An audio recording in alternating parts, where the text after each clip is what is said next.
Assalamualaikum warahmatullahi wabarakatuh. Perkenalkan, saya Rahma Kavitaloka dengan NIM A0112211067. Di sini saya akan menjelaskan materi dari chapter 11, yaitu terkait dengan permintaan agregat 2. Menerapkan model ISLM. Model ISLM adalah teori umum permintaan agregat untuk barang dan jasa. Variabel eksogen dalam model adalah kebijakan fiskal, kebijakan moneter, dan tingkat harga. Model tersebut menjelaskan dua variabel endogen, yaitu tingkat bunga dan tingkat pendapatan nasional.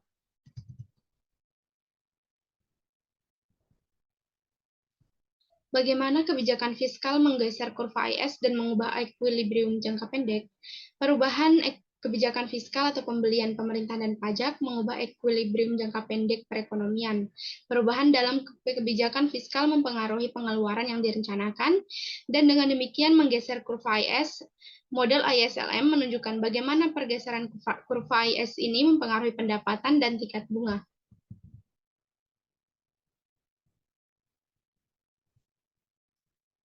Pada gambar 11 strip 1, peningkatan pembelian pemerintah di ISLM, model peningkatan pembelian pemerintah menggeser kurva ke kanan.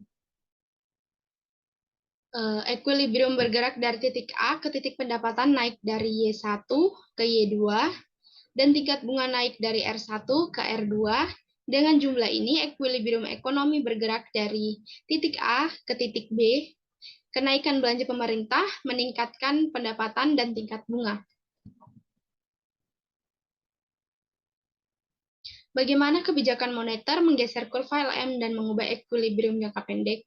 Perubahan jumlah uang beredar mengubah tingkat bunga yang menyeimbangkan pasar uang pada tingkat pendapatan tertentu, dan dengan demikian menggeser kurva LM. Model ISLM menunjukkan bagaimana pergeseran kurva LM mempengaruhi pendapatan dan suku bunga. Kurva IS menunjukkan hubungan negatif antara tingkat bunga dan tingkat pendapatan yang dihasilkan dari keseimbangan pasar barang dan jasa. Kurva LM mewakili hubungan positif antara tingkat bunga dan tingkat pendapatan yang dihasilkan dari keseimbangan pasar uang real. Keseimbangan persimpangan kurva IS dan LM dengan model ISLM menunjukkan keseimbangan simultan di pasar barang dan jasa dan pasar untuk keseimbangan uang real.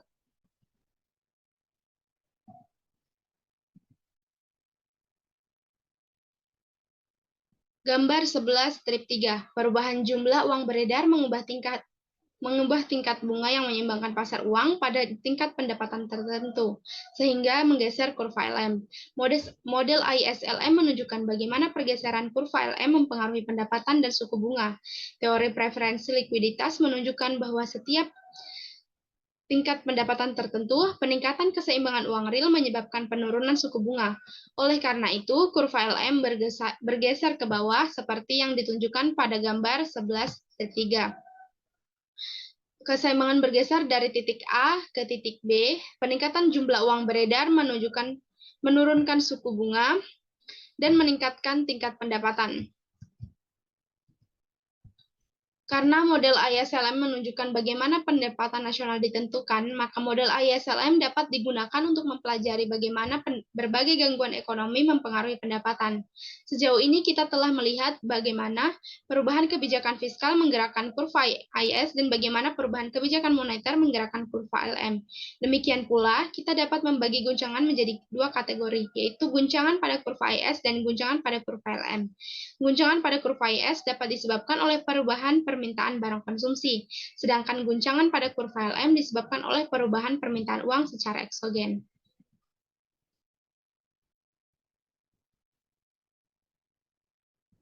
Kurva permintaan agregat. Kurva permintaan agregat merangkum hasil dari ISLM model dengan menunjukkan pendapatan equilibrium pada setiap tingkat harga tertentu. Kurva permintaan agregat miring ke bawah karena tingkat harga yang lebih rendah meningkatkan keseimbangan uang real, menurunkan tingkat bunga, merangsang pengeluaran investasi, dan dengan demikian meningkatkan pendapatan equilibrium.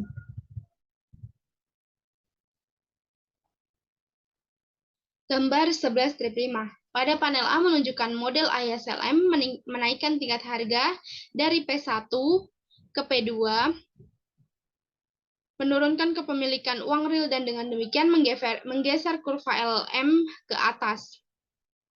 Pergeseran kurva LM menurunkan pendapatan dari Y1 ke Y2. Lalu pada panel B menunjukkan kurva permintaan agregat yang merangkum hubungan antara harga dan tingkat pendapatan. Semakin tinggi tingkat harga, maka semakin rendah tingkat pendapatan. Model ISLM dalam jangka pendek dan jangka panjang. Model ISLM bertujuan untuk menggambarkan ekonomi dalam jangka pendek ketika tingkat harga tetap. Dengan menggunakan model ISLM untuk menggambarkan jangka panjang, kita dapat dengan jelas menunjukkan bagaimana model penentuan pendapatan Keynesian berbeda dari model klasik. Pada panel A gambar 11-7 menunjukkan 3 kurva yang diperlukan untuk memahami equilibrium jangka pendek dan jangka panjang, kurva IS dan kurva LM, dan garis vertikal untuk mewakili tingkat output alam Y. Kurva LM digambar untuk tingkat harga tetap P seperti biasa. Equilibrium ekonomi jangka pendek adalah titik K di mana kurva IS berpotongan dengan kurva LM. Perhatikan bahwa di dalam equilibrium jangka pendek ini, pendapatan perekonomian berada di bawah tingkat bunga alaminya. Lalu pada panel B gambar 11-7 menunjukkan situasi yang sama dalam diagram penawaran agregat dan permintaan agregat. Pada tingkat harga P1, permintaan output berada di bawah tingkat alami. Dengan kata lain, pada tingkat harga saat ini, permintaan barang dan jasa tidak cukup untuk mempertahankan output ekonomi pada potensinya. Tabel 11.2. Hipotesis pembelanjaan kejutan pada kurva IS. Pada tabel 11-2 menunjukkan bahwa penurunan pendapatan pada awal tahun 1930-an bertepatan dengan jatuhnya suku bunga. Fakta ini telah menyebabkan beberapa ekonom menyarankan bahwa penyebab penurunan mungkin merupakan pergeseran kontraktif pada kurva IS. Pandangan ini terkadang disebut hipotesis pembelanjaan, karena menempatkan penyebab utama depresi pada penurunan pengeluaran barang dan jasa secara eksogen. Hipotesis uang kejutan pada kurva LM. Pada tabel 11-2 menunjukkan bahwa jumlah uang beredar turun 25% dari tahun 1929 sampai 1933.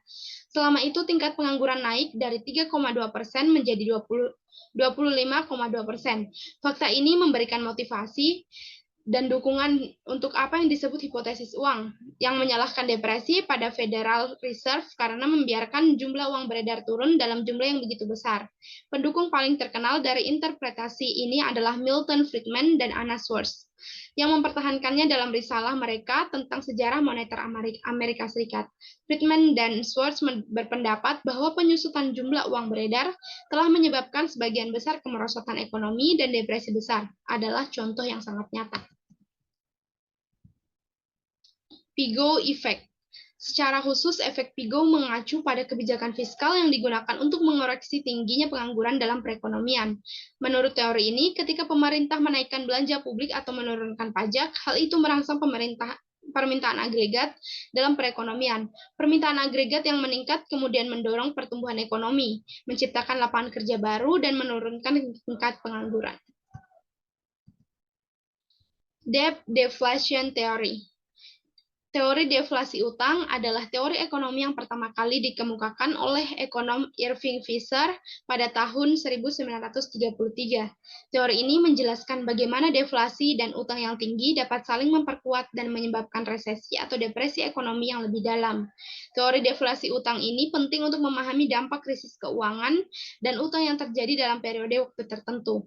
Teori ini menekankan pentingnya menjaga stabilitas harga dan kesinambungan keuangan untuk mencegah kondisi deflasi yang ekstrim dan memerangi krisis utang yang menghancurkan perekonomian. Baik, itu tadi yang dapat saya jelaskan dari materi chapter 11. Kurang dan lebihnya mohon dimaafkan. Wassalamualaikum warahmatullahi wabarakatuh.